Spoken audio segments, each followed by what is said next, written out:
Good afternoon, everyone, and welcome to the 2022 Be Original America's Virtual Student Fellowship. Thank you for joining us. Now I'm happy to introduce our guest today. Amy Auscherman is Director of Archives and Brand Heritage at MillerKnoll. She co-edited the monograph Herman Miller, A Way of Living, published in 2019, and contributed to essays to exhibition catalogs Serious Play, Design in Mid-Century America, and the Eames Furniture Sourcebook.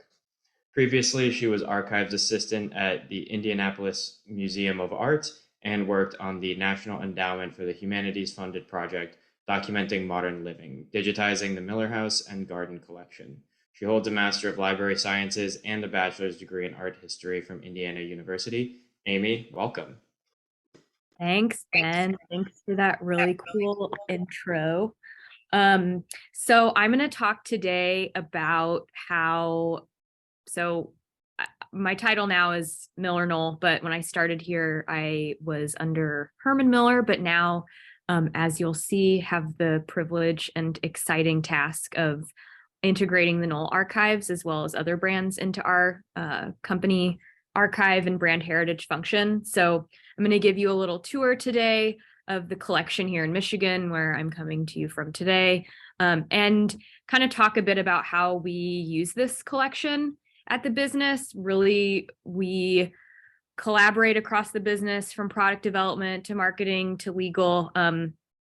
You'll kind of get a sense today of how we do it, but this is literally the door to my office, archives and records. But I manage, along with my colleagues, a giant warehouse full of our corporate archives and records from really the beginning of the company, which was 1905. So Herman Miller is a company that's over 100 years old. And since its founding, different people around the business have collected records either relating to the business itself or the design of its products. So I joke that I like using an Eames LTR as a step stool in this space.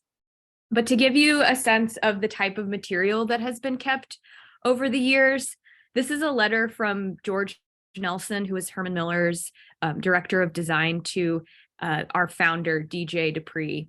And this is a letter that talks about Nelson sort of suggesting that Herman Miller also take on the Eames line of furniture, which for a time they were a bit in a battle with actually Knoll to carry the molded plywood furniture, but it was Nelson sort of brokering the deal for the company. But this letter in and of itself, kind of represents a really important moment in time where the Eameses came on to the roster at Herman Miller and thereby basically started our ergonomic seating business. But what's cool to me is that this sort of minutia has been kept over the years and helps us with storytelling. But along with that, we've also collected things like patents. So this is for the Eames molded plywood furniture. And we have basically any patent that the company has ever applied for. We have the cool drawings, obviously, these earlier ones, but stuff like this is cool, not only for marketing purposes where you can put it on social media or use it to storytell, but we also, from a Be Original standpoint, collaborate a lot with our legal team when we are looking to protect these designs from knockoffs, basically. So work with the legal team on trade dress applications, copyright, patent, and basically the evidence, or how the legal team refers to it here. The archives is actually a well of evidence when we are looking to prove that these designs are original, the construction is important, and thereby they should not be able to be ripped off by any other manufacturers. But it's also just cool to see these patents. They're beautiful. And it's an interesting moment in time.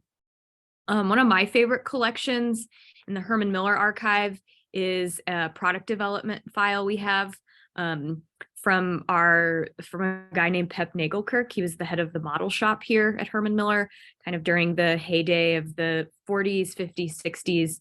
But the model shop at Herman Miller sort of acted as an internal design resource for the designers that we were collaborating with.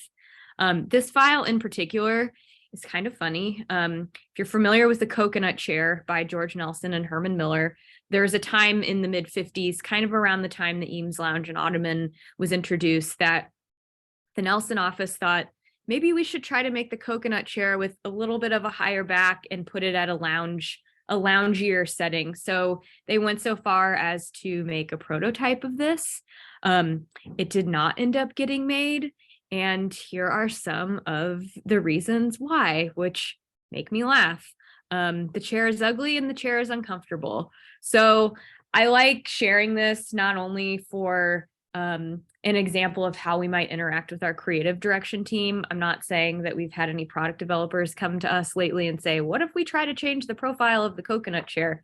But if they did, we have this sort of evidence to kind of prove out the fact that we've gone down this path before, it didn't work, probably wouldn't work now. And the communication is funny. Something that is a little bit brings us stress today is the fact in the archives that a lot of this sort of communication of the design process happens digitally. So whether that's through email, Slack, Microsoft Teams, Zoom, there's not sort of this clear picture of the how and why things happened. And so it's interesting to be able to go back through these project files and have a very specific answer as to why people didn't do something. We also have a huge film collection in the archive. Charles and Ray Eames were prolific filmmakers, but some of their earliest experimentations in film were for Herman Miller, basically as product education films or kind of like commercials. So more recently, the Herman Miller archives will collaborate with other outside institutions. So recently we worked with the Library of Congress to restore the color and sound on some of the Eames films. If you go to hermanmiller.com/y, it's our online magazine and you can watch some of these films. We also have a huge photography collection. So just imagine all of the different types of assets that are created when a product is launched, whether it's white sweep, environmental. But a long time ago, you would have to actually make physical prints of all of these things. And so we have a huge photography collection of negatives, prints. It's fun because, and interesting, Ray and Charles Eames were also sort of almost in-house photographers for Herman Miller. So this is Alexander Girard and his wife and business partner, Susan, at the opening of our San Francisco showroom in 1958, which Girard designed, but he also loved having the Eameses photograph his own projects. So there's a lot of photography in our collection that is actually by the Eameses that ranges from showroom photography to product photography. You can also kind of see the evolution of the Eames art direction and creative direction over the years. So I love this image in particular, in that this could have been a boring image of some chairs in a room, but instead I feel like Ray Eames adds her signature touch of putting a flower arrangement in, kind of warming it up, but also there's movement to this image, and it's not just chairs in a room. Kind of same with this as well from an art direction standpoint. This was for the Eames molded plywood furniture. But again, when you look at this, you don't immediately realize that you're just peering into a room of furniture, the angle, the lighting. It's pretty avant-garde for the day, but also I think today inspirational for our own in-house designers in terms of how you're able to maintain some creativity and both be inspired by and driven by what these iconic designers were able to achieve in the past. Another group of photography that we have is by an architectural photographer named Ezra Stoller, who was hired by George Nelson in the late 40s to do catalog photography for Herman Miller. So I love this picture in particular. Stoller was an architectural photographer, therefore him treating the Noguchi coffee table here kind of like a building. It's photographed like a piece of architecture. But also, if you imagine at the time when this table came out, I think it's ubiquitous now, people recognize it. But when this came out, it did kind of look like it was from outer space. It was a piece of sculpture that could be used And I love the way that Stoller has sort of framed it as, looks like a UFO almost, or you don't quite register immediately that it's actually a coffee table. We also just on the fun side have some groups of images over the years that people that worked for the company internally were taking at different times at sales conferences. Ray and Charles Eames were based in Los Angeles. Alexander Girard was based in Santa Fe, and George Nelson was based in New York. So you never actually probably had these people all in a room at the same time, aside from whenever this was here in Michigan. I imagine it was a sales conference, but it's kind of fun just to see those snapshots of time of these people who were friends and collaborators, and also business partners for Herman Miller.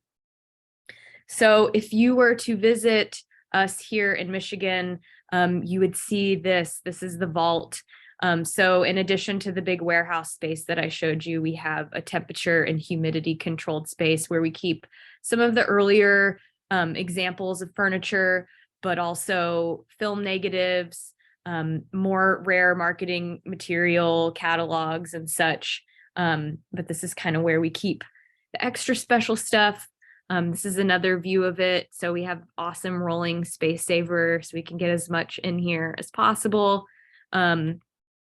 So some of the furniture pieces, like I said, are earlier versions and iterations of pieces that we still sell today. So something that I like to point out, especially with the Eames designs, Ray and Charles Eames were never finished with the project, even once it was for sale and in the price list. So I think this example here, if you look on the far right, the Eames Eiffel base, and if you notice the feet of the base itself, that is a really early version of an Eames Eiffel base.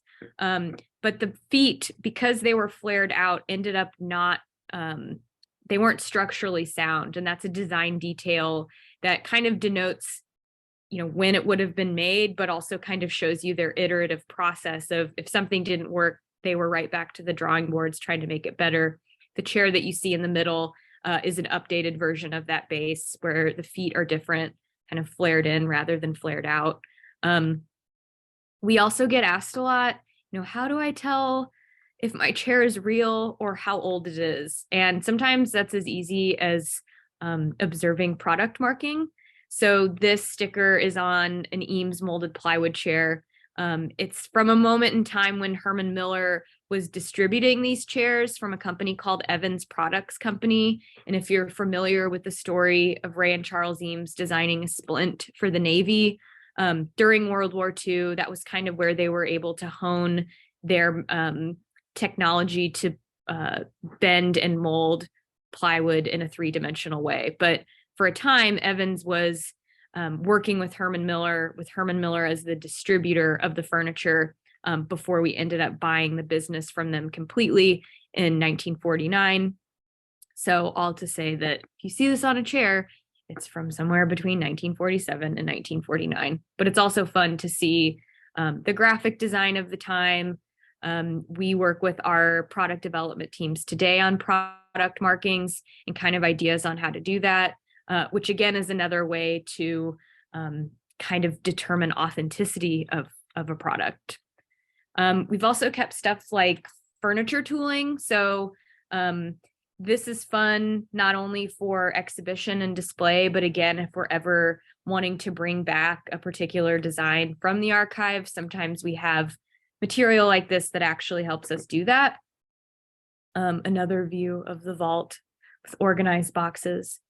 We also have a huge textile collection. So I've mentioned Alexander Girard. He was the head of Herman Miller's textile division from 1951 to about 1973. But during that time, he designed over 300 textiles in a multitude of colorways. So for example, this textile called Feathers, it's pretty amazing to see the many different iterations he did, both with regards to the colorway, but also, what kind of textile he's printing on, whether that's cotton, silk, whatever. But this is a collection that's used by our company Maharam, which is a textile company that's part of the MillerKnoll brand collective. But Maharam is the manufacturer of Alexander Girard textiles today. And that design team will frequently reference our collection for product development purposes and also to help with color matching, storytelling, but all to just sort of illustrate our function as MillerKnoll brand heritage. We're working across all of the brands to help them develop product and storytell. We also have a huge drawings collection, which is amazing. So this is from Herman Miller.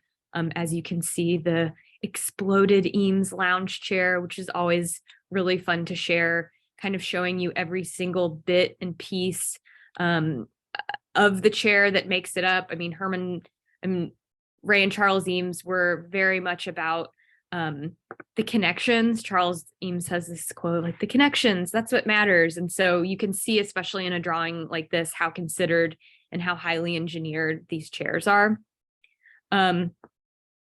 This is a story I also like to tell of Herman Miller history, because I feel like people either think of Herman Miller as Eames, Nelson, Girard, or office furniture. And Robert Probst was an inventor and a guy that was brought on to head up the Herman Miller Research Corporation in the mid-50s. And he was brought on to kind of look at other systems that Herman Miller could be involved in manufacturing. So the first products that sold in mass for Herman Miller were Eames shell chairs. And that in and of itself is a system. You have an arm chair or a side chair. You can have a stacking base or an Eiffel base. Like, essentially, it's a system where you can outfit either a residential space or a school or a hospital. And so selling those chairs in the hundreds or the thousands got Herman Miller leadership thinking, what other systems might we be involved in? And so Robert Probst was looking at stuff like cattle branding, timber harvesting, and my personal favorite, trying to regulate or help with women's menstrual cycles. And from what I understand of this story, Probst had an office out in Ann Arbor and they were having plumbing problems. And he was somebody that very much thought he could solve any problem, including something like this. And so he went so far as to try to design a better pad or a flushable pad. And so when I came across this drawing in the Henry Ford archives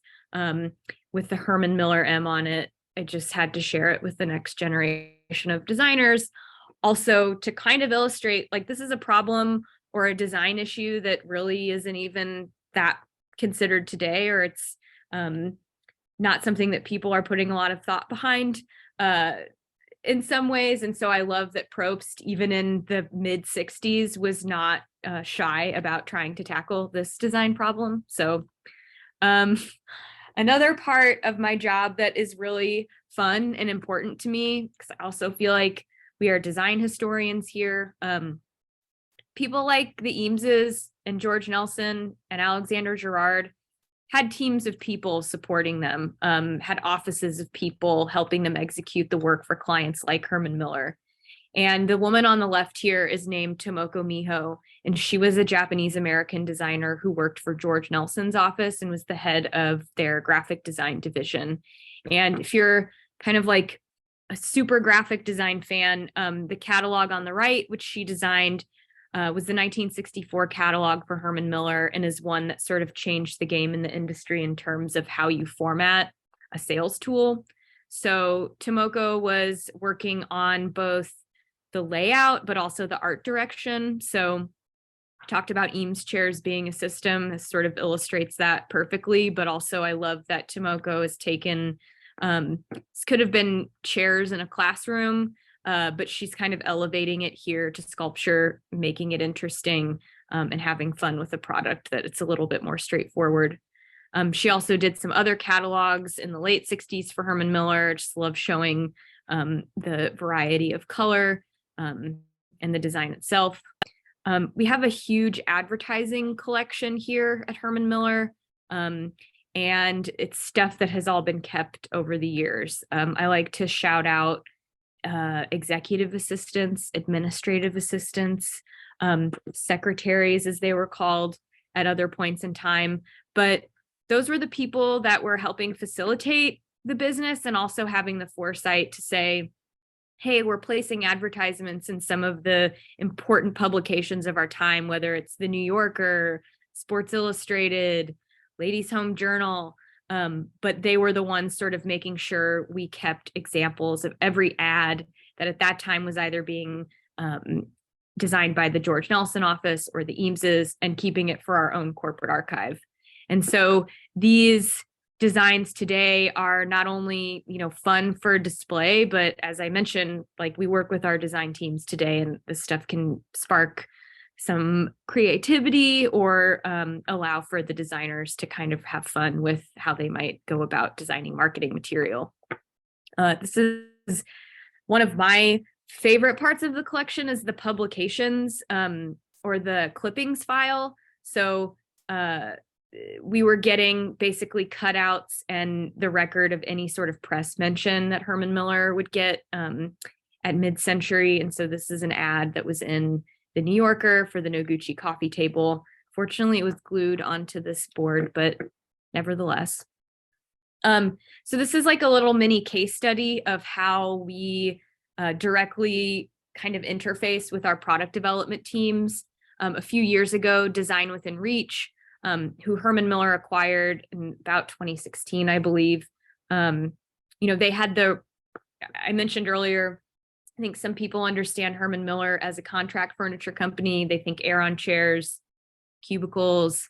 But with the acquisition of Design Within Reach, that was sort of a response to the fact that there is a residential market for a lot of this furniture and a lot of the classics. And so DWR was sort of already plugged into that, selling things like Eames lounges to the general buying public. Because before Design Within Reach, if you wanted to buy an Eames lounge chair, you would have to go through a designer or kind of like a cumbersome process. There was really no retail mechanism.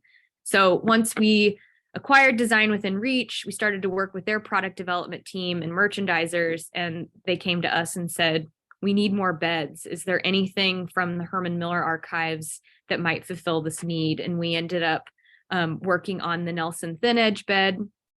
And so DWR literally came to the archives.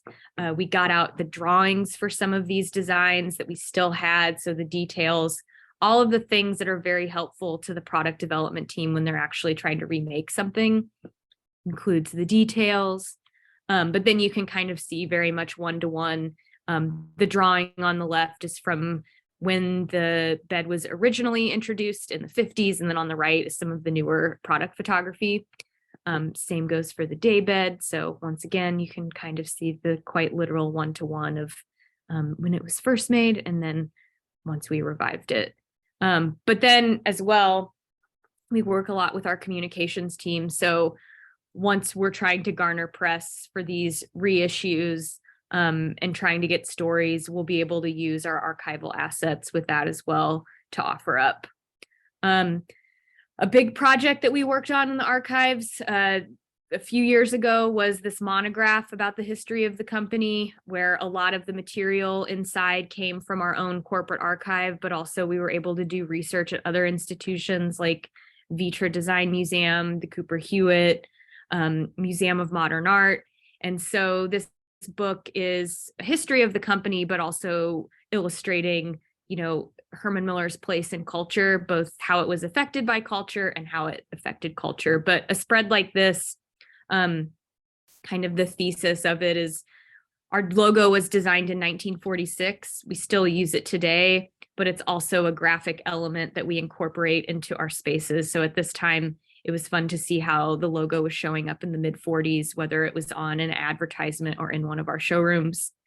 But then also tying how we use our history to today. So if you find yourself in New York, in Gramercy Park, Herman Miller has a retail flagship store at 251 Park Avenue South.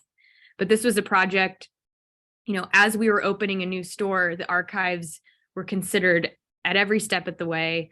We sourced some archival product for display in the store. And also our 3D design team was in here often, kind of referencing interiors of the past. How did we merchandise? And obviously you get a very updated and contemporary point of view, but it's a space that's very much informed by our heritage. So part of the research process, I didn't say that we went to the Library of Congress, and that was really interesting, like quite literally the world's largest library. And we did research in the Charles and Ray Eames papers. So after the Eameses passed away, they donated over 1 million items to the library between the manuscript division and the prints and photographs. So on the left is a manuscript box. On the right, we went through thousands of color slides to source color imagery for the book. But in the manuscripts division, you have stuff like this. This is like a mock-up for assembly instructions for an Eames chair. The Eameses also kept press about themselves, which is really funny. So the Eameses were good friends with an illustrator named Saul Steinberg. He did New Yorker covers. He was pretty well known, but this was a funny story in that the Eameses had just developed the molded fiberglass chairs, and Steinberg kind of stopped by their studio to hang out and ended up doing some drawings on the chairs, or early versions of the chairs. The Eameses put these on display, and it caused quite a stir. A museum wanted this chair taken out of a particular exhibition, but I just love that they kept this press about themselves. This chair is now in the collection of the Vitra Design Museum, and has been on display in recent years. And so I mentioned we went through some color slides, and it's fun to see Ray Eames at their house. I'm going to take a drink. I'm talking a lot. So brings us to today. Herman Miller and Knoll merged about a year ago, but the companies are very much still their own brands. And part of the role of the archives is to sort of maintain that. Excuse me. And so part of the work of the merger for my team has been to assess what is actually in the Knoll archive. So I love juxtaposing these two contemporary advertisements. The one on the left is Herman Miller's first ad that was designed by Irving Harper that shows our logo. The ad on the right for Knoll was designed by Herbert Matter, another contemporary graphic designer who actually had spent time in the Eames office. When we were doing research in the Library of Congress for the book, there was also these moments in time where these designers hung out with one another. They were truly friends. And so there's actually this very natural crossover between the brands, and the fact that both brands share the tenet of authored design. But even more fun is that they really were friends with one another and collaborators at different point in time. So Cranbrook Academy of Art, that's located here in Michigan, on the east side of the state in Bloomfield Hills, is actually where Ray and Charles Eames met. Charles Eames was there as an instructor in the kind of architecture designed objects department. Eero Saarinen was there because his father was also an architect, Eero Saarinen, and designed the Cranbrook campus. But Saarinen and Eames met at Cranbrook and ended up becoming collaborators on some pretty consequential products and projects. And so the one being probably the most famous was the entries for the organic design for home furnishings competition at the Museum of Modern Art in New York in 1941. And so Ray Eames, at the time, Ray Kaiser, helped work on this project. Charles Eames, Eero Saarinen, really it was a group effort among Cranbrook students. But you can kind of see here designs that are very much presaging some of the products for Herman Miller and for Knoll that went on to become some of the most iconic and best-selling, like the molded plywood chairs, the shell chairs, the womb chair. But you also see Saarinen and Eames experimenting here with modularity in the modular sofa and even the storage on the bench. But I like to share this with my colleagues, both at Herman Miller and Knoll, because I think initially there was this confusion of how can two competitors come under the same roof? How does that even work? It's like the Mets and the Yankees or like Coke and Pepsi or whatever. But in reality, we share a lot of the same DNA, and it's been fun to sort of tease that out and figure out intersections of storytelling that can happen that really bring the authenticity to the business move. These designers also collaborated on some other projects, both during their times at Herman Miller and Knoll, but this is an image of the Miller House and Garden in Columbus, Indiana. The registered architects on the plans are Eero Saarinen and Alexander Girard. The Eameses designed furniture for this house, but again, just another example that these designers, while working at competing manufacturers, were collaborating and often working sometimes on the same projects. We also shared some designers on our rosters. So this is Florence Knoll, who also was at Cranbrook. I failed to mention her, but again, to set the stage of Cranbrook was sort of this, it was like the coolest place to be, and ended up being the place where people like Florence Knoll went to school, Harry Bertoia, and others, and more people even today. But Florence was sort of in the mix, learning from the Saarinens before she went off and studied with Mies van der Rohe and others, Alto, in her architecture practice. But because she was friends with all of these people, she was also familiar with people like Alexander Girard, who for a time was designing textiles on his own and selling them before he came on for Herman Miller. But Knoll was a distributor of Alexander Girard textiles for a time. And also the table that's in front of Florence Knoll that you see here was a table that Girard had designed for his own house, and then Knoll ended up commercializing. That sort of brings us into Knoll archives. I mean, you all kind of saw what was here at Herman Miller, but we still are very much kind of at the beginning of figuring out what exactly is at Knoll. And Knoll, from a culture perspective, is really similar to Herman Miller, where there seems to be a great community archiving effort of different departments. So you have product development, making sure that they're keeping original drawings of some of the most iconic products. That one being for the pedestal table that was commissioned by Florence Knoll as she was the head of the Knoll business and brand. This is Eero Saarinen who designed it.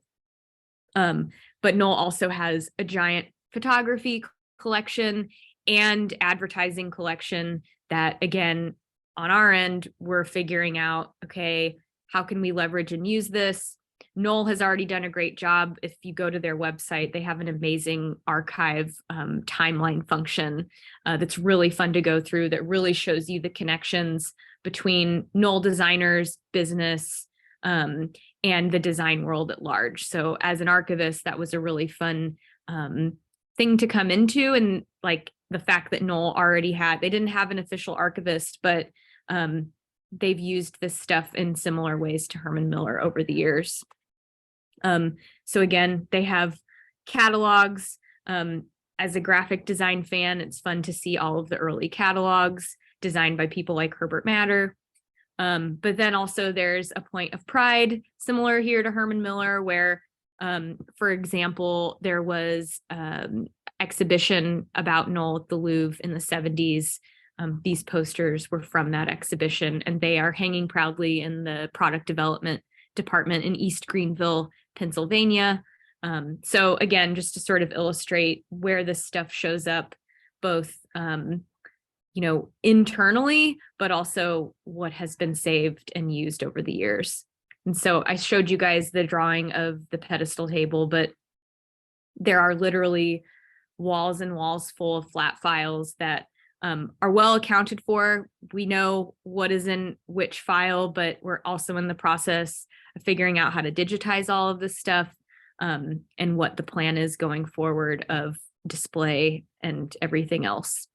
Knoll has also kept furniture tooling similar to Herman Miller. So you saw ours earlier, but this is for the pedestal table. And this is proudly sitting in the entrance at one of the Knoll buildings. And again, part of my job and my colleagues' job is figuring out how you integrate and how you steward now these two kind of pillars of modern American design, and kind of cement the fact that they, again, while now being part of the MillerKnoll collective, still very much will be brands that will go on and be their own brands and continue into the future as the kind of provocative and boundary pushing design companies that they've always been. This is what I'll end on. This was really interesting to come across.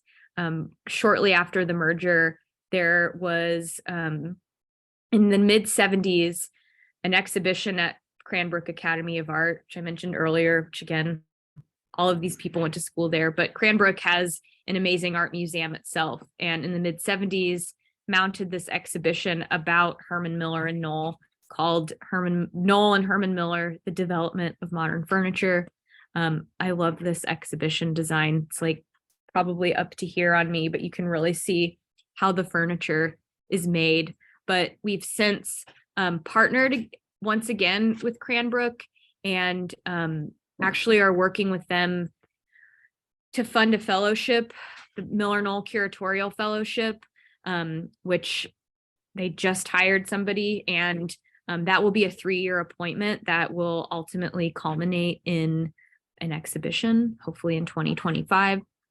But again, a great way of figuring out how to celebrate the individual brands, but also celebrate the fact that we share a lot, and it's going to be fun to continue figuring out how to storytell and maintain that in the future.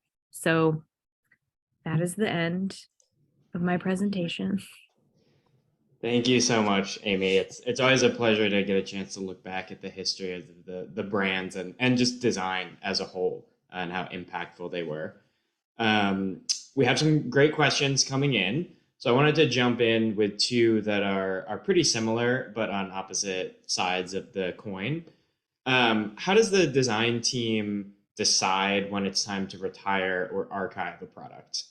Ooh, when the sales aren't good.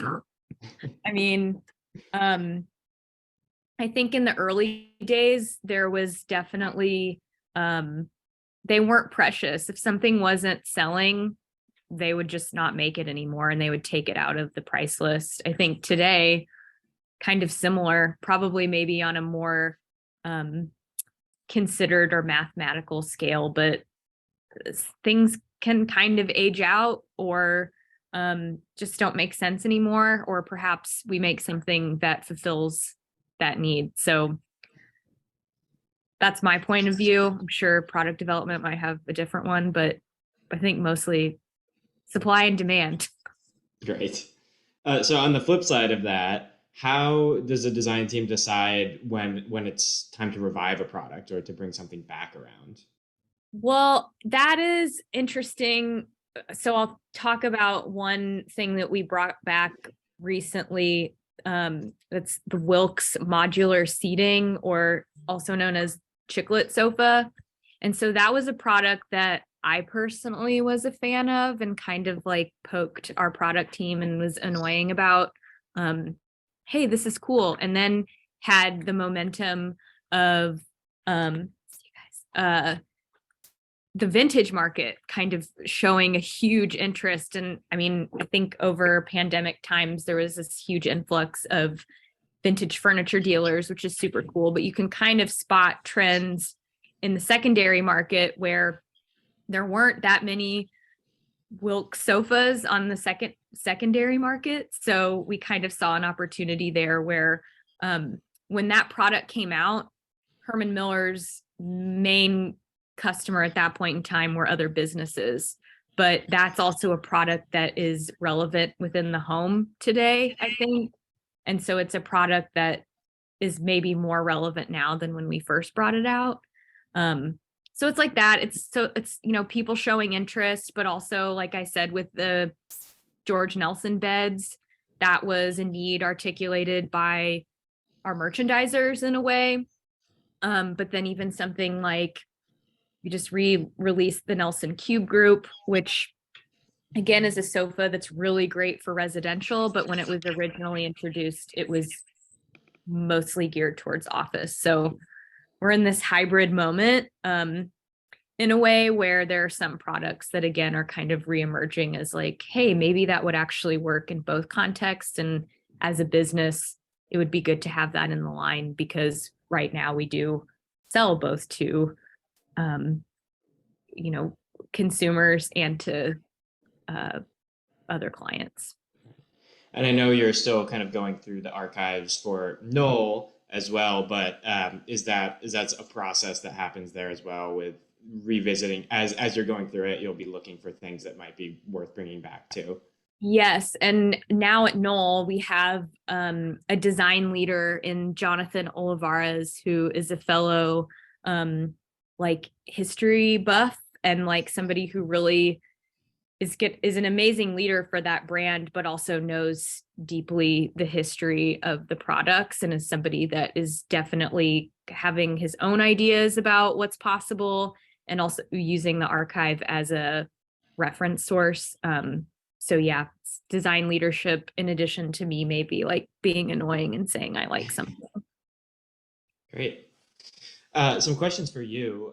What in your career led you to this position with Miller Knoll? Oh, okay. Well, I studied art history and knew pretty early on in my undergrad that I wanted to work in libraries in some capacity. And so ended up working at a library in my undergraduate, worked at a rare book library, which is like special collections, worked with a lot of art books. But then once I got into grad school for library science, because I had to do a master's, also got a job at the Indianapolis Museum of Art and worked as an archives assistant on a project that was digitizing the Miller House collections. So I showed you guys that really cool conversation pit, but that house got donated to the Indianapolis Museum of Art. And along with it, a huge archive of the design, building, and maintenance of the home. The Millers essentially had like a property management group helping them manage that house and everything that went along with it. And so that included a huge paper archive that really is similar to everything I just showed you guys today of Herman Miller and Knoll. It's like contemporary catalogs, design drawings, textile samples, correspondence between the designers and the clients. So my first real job was sitting at a flatbed scanner, digitizing this stuff, creating metadata and describing it so that researchers could find it. But it was a National Endowment for the Humanities funded position. So grant funded. Thank you, grants. And part of the grant stipulation was that we had to share about the process and progress of the project. And so this was at a time, I feel like it's all coming full circle. Tumblr was really new on the scene. And Tumblr is a really great tool to share collections from museums and libraries. It's very visual.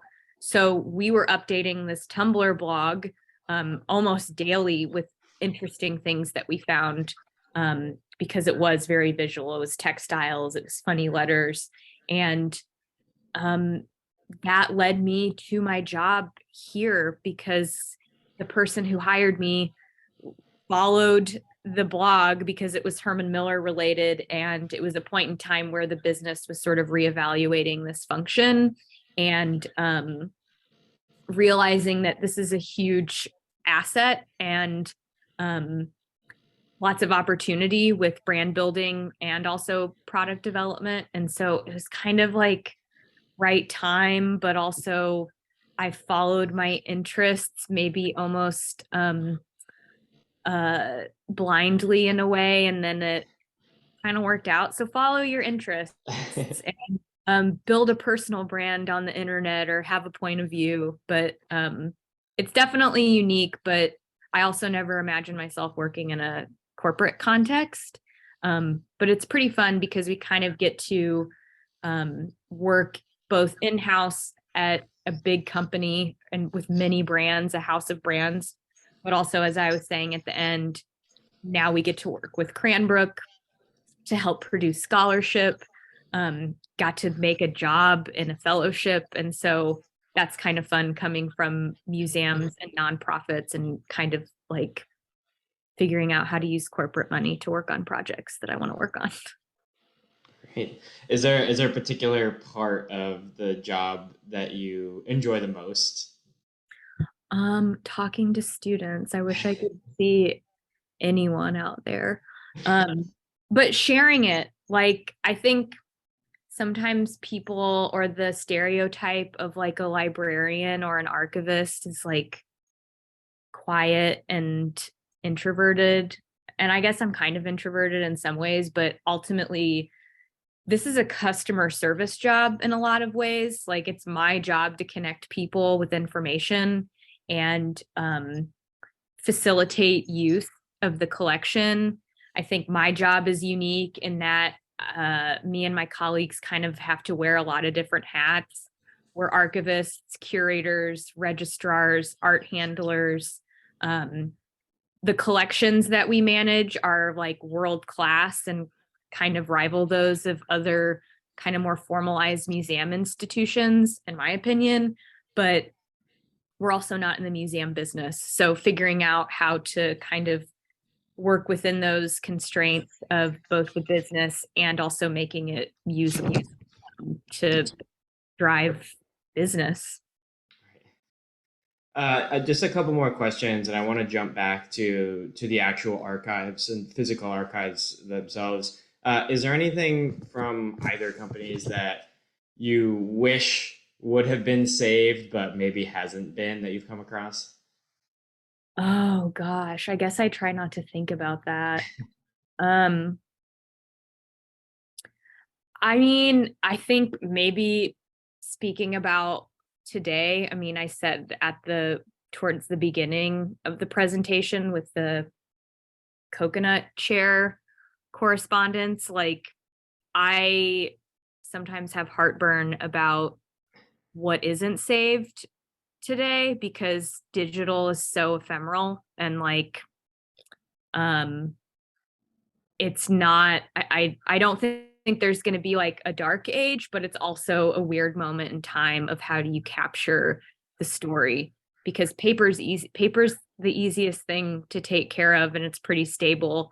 And even the way that people had to communicate back then where it's like I'm sending you a memo and I have to cover every single talking point and it's like concise and people communicated in a I don't want to say more efficient way, but it was just different. And today it's like I'm Microsoft Teams chatting with somebody about one thing, slacking about another, and we're kind of struggling on our end of really trying to figure out how to capture that stuff.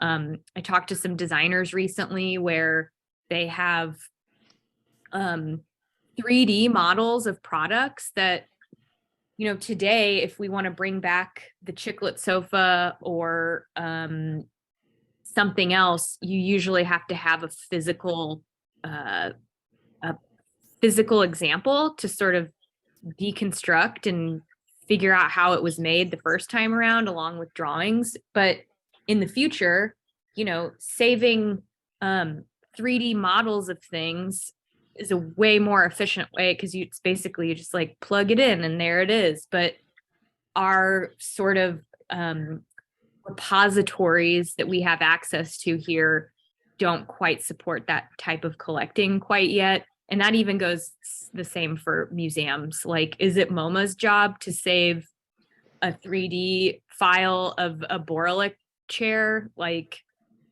maybe, but also as the manufacturer, it kind of makes more sense to sort of retain that type of material, both for posterity, but also if it gets discontinued and we decide we want to bring it back in another 30 years.